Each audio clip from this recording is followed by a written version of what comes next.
E como hoje é quinta-feira, chegou a hora do quadro Seu Direito Digital.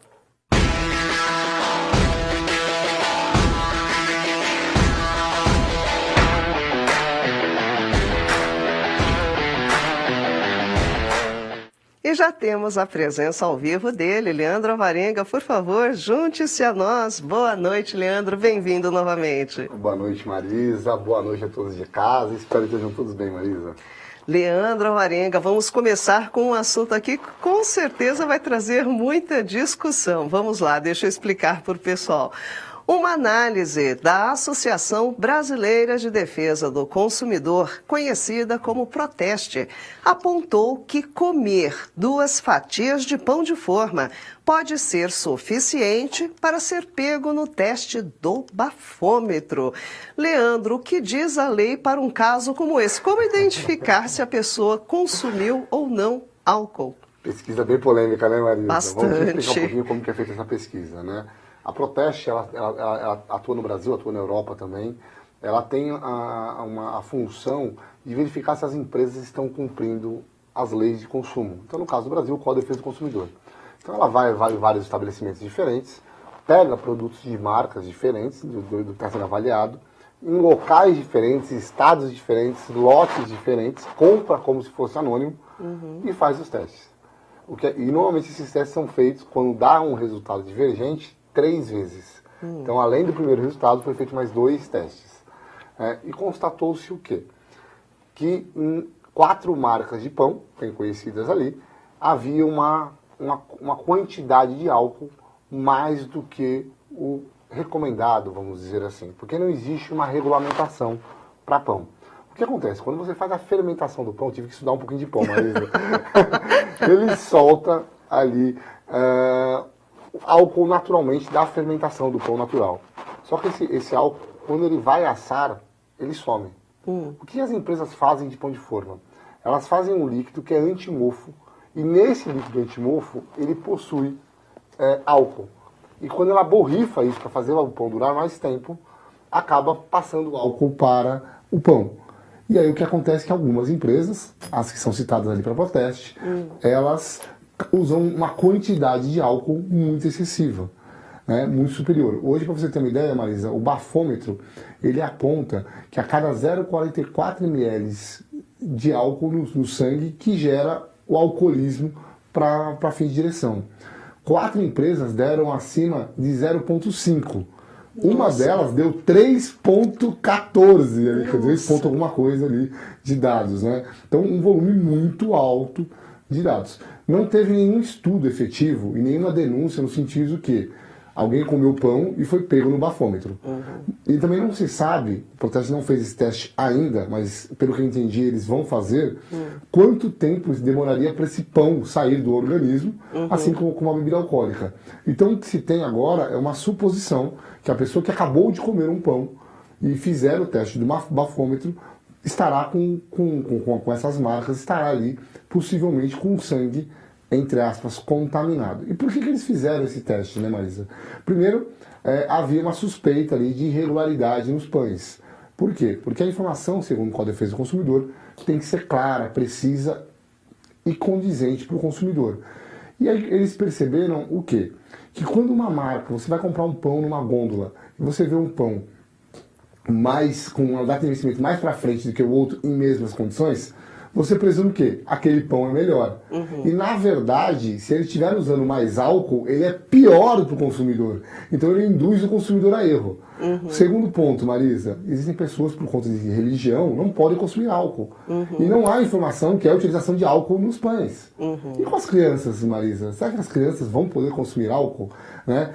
Você vê que a dosagem que é feita naqueles medicamentos que usam álcool, que são aqueles medicamentos, aqueles florais, uma quantidade mínima de álcool muito inferior do que está contando nos pães. Então, na verdade, a Proteste ela foi investigar essa circunstância em decorrência da falta de informação adequada sobre o uso de álcool por consumidor. E, na surpresa, eles identificaram um uso demasiado ali, muito maior, que poderia ensejar, sim, ali, segundo a Proteste, né, deixando bem claro, um teste de bafômetro positivo. Né? Mas não se tem nenhuma indicação que isso já ocorreu. Há reclamações de pessoas que não tomaram bebida alcoólica e foram condenadas ali, foram apenadas por conta do bafômetro. Certamente algum alimento que ela comeu continha álcool e poderia ser um pão de forma. Hoje, agora, já gera essa dúvida. Eventualmente, se você fizer a prova, vai caber a você. Você vai ter que entrar na justiça e, de alguma forma, comprovar que você não consumiu álcool naquele momento, para você não ser punido. Efetivamente, essa é a dificuldade, Maísa. Por quê? Porque o agente público, ele tem fé pública. E o equipamento que faz a medição do bafômetro, ele também ele é auferido e ele constata a existência do álcool. Né? Existem circunstâncias em que você vai ter que demonstrar que aquele álcool que estava no seu organismo, que foi constatado, não é decorrente de bebida. E aí é dificuldade para a pessoa ali, para o consumidor. Mas, mais uma vez, o Proteste está fazendo isso, ele notificou as autoridades exatamente para que haja uma regulamentação disso, né? E eventualmente haja uma punição caso seja encontrado alguma irregularidade. Mas que efetivamente essas empresas não estavam informando, eu não sabia até então, Marisa, que o pão de forma tinha álcool. Eu, para mim, não tinha, eu não tenho problema com álcool, né? Mas imagina uma pessoa que tem alguma religião que impeça de comer álcool, a pessoa toma todos os cuidados na vida dela e ela está comendo pão de forma sem saber que está consumindo álcool. Pois é, curioso. Ainda bem que você foi estudar, né? Foi estudar como que faz o pão, a fermentação. Mas, Leandro, colocando um pouquinho mais de lenha na fogueira, eu sei que ainda não, vou me estender só mais um pouquinho. Por quê? Será que não é o momento de se rever esse índice do bafômetro? Porque, afinal de contas, as pessoas ficam bêbadas quando comem o pão de forma, já que deu um índice muito maior do que apontado no bafômetro? Marisa, é bem complicado, complexo, né? Não? É bem complexo. Na verdade, existem alguns países que admitem que você tome alguma quantidade de álcool para dirigir. O que aconteceu foi, o Brasil tentou isso inicialmente, né? Colocou uma quantidade um pouco mais elevada, mas em decorrência do má conduta do brasileiro, preferiu-se, os legisladores preferiu-se cortar o álcool de vez, porque achou que é o único caminho para a educação da população. A gente sabe que as leis vêm em decorrência de consequências, que problemas que são trazidos para a sociedade. Quem sabe a população mostrando que está educada, que os acidentes de trânsito com álcool estão diminuindo, talvez seja possível rever. Hoje eu não vejo esse quadro, nem sombra de discussão disso no Congresso Nacional, falando sobre a redução da medida de bafômetro, Marisa. Mas é uma boa discussão, né? Sim, porque afinal sim. de contas é para segurança, e já que existe um limite mínimo que não faz a mínima alteração, digamos assim, dentro da percepção da pessoa, né? É uma boa discussão. Natural. Pensa você comer um frango flambado com vinho ali, você vai estar bêbado, não vai poder dirigir. Então. Né? E você não sai bêbado dali. Você não sai bêbado por uma quantidade mínima, né? É uma questão que, assim, acredito que falta bom senso também para as autoridades e também por isso. Mas é o que eu falei, o que aconteceu foi a má conduta de alguns, né? Acabou fazendo a punição à sociedade como um todo. Por via das dúvidas, é melhor comer pouco pão de forma. Exatamente. Por enquanto, até que sair uma regulamentação, não recomendo comer pão de forma. Daquelas marcas, pelo menos, né? Não todas as marcas, lembrando aí. Eu não vou falar de nenhuma marca aqui para não fazer mexer para ninguém, né? Mas existem marcas que não tiveram essa qualidade. É só você olhar lá no Proteste vocês vão ver as marcas que podem comer pão e dirigir. Né? Agora, não bebe e dirija, né? Não coma pão e dirija, né? Pois é, bom. E agora vamos mudar um pouquinho de assunto. A Autoridade Nacional de Proteção de Dados, a ANPD, deu mais prazo para que a Meta envie documentação que ateste a suspensão do uso de dados pessoais no treinamento de inteligência artificial. O que acontece com os dados que já foram coletados nesse caso, Leandro? Na verdade, Marisa, a suspensão já aconteceu. Tá? Então, na verdade, a Meta ela já suspendeu o tratamento de IA segundo as informações que nós recebemos. O que ela não entregou foi toda a documentação de regularidade, de balanceamento, se aquele tratamento era adequado ou não. E ela pediu mais prazo, também pediu a suspensão do despacho, fazendo uma série de argumentações. A ANPD entendeu, não, vamos manter o despacho, vamos manter a proibição de utilização por enquanto, até que nós decidamos o mérito dessa discussão. Porque houve uma denúncia em que a Meta estaria usando de maneira indevida dados. Aí nós já falamos de dados de menores, dados sensíveis, né?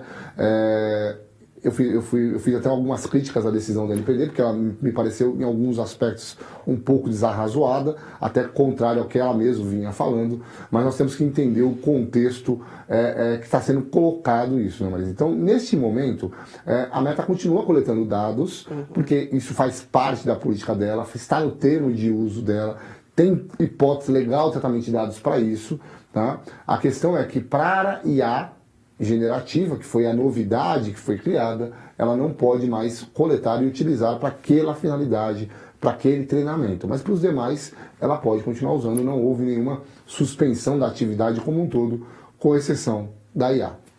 Tá certo. Bom, e o Google pode monitorar a Dark Web para saber se os seus dados foram encontrados em vazamentos.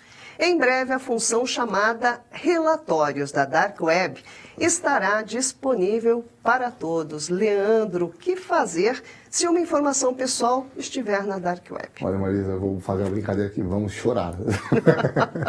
Estou brincando, pessoal, vamos lá. A primeira coisa, é importante o pessoal lembrar o que é Deep Web, o que é Dark Web. E a Deep Web é aquela web que ela não é rastreada, ela não é registrada nos navegadores e nos rastreadores padrões, o Google, o Bing e quaisquer outros que você usa. Então não há os registros, eles não vão tão profundamente, a internet profunda, verificar. A Dark Web é um pedaço da Deep Web, é o pedaço que é usado para cometer crimes.